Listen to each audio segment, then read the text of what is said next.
November 1940, Toledo, Ohio. The Willys Overland plant had just completed what seemed like an impossible task. In exactly 75 days, engineers had designed, built, and delivered 2 prototype vehicles to the United States Army.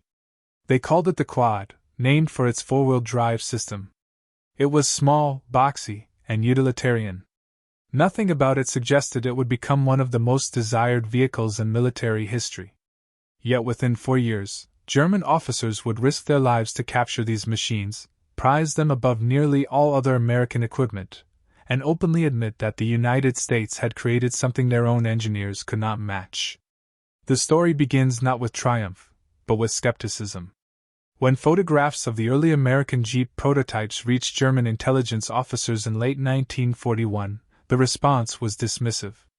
The vehicle looked primitive. It had no doors. The windshield could fold flat. The body was a simple pressed steel shell with exposed bolts and minimal protection from the elements.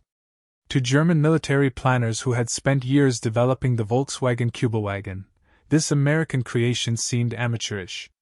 One intelligence report from early 1942 described it as appearing hastily assembled, lacking the engineering sophistication expected from a modern military vehicle. The Germans had confidence in their own light vehicles. The Kübelwagen had been designed by Ferdinand Porsche himself, derived from the people's car that Hitler had championed. It was lighter than early Jeep prototypes, had a flat underbody that helped it slide over obstacles, and despite having only rear-wheel drive, performed admirably in testing. German engineers believed their approach was superior. Why waste resources on complex four-wheel drive systems when clever engineering could achieve similar results with less mechanical complexity?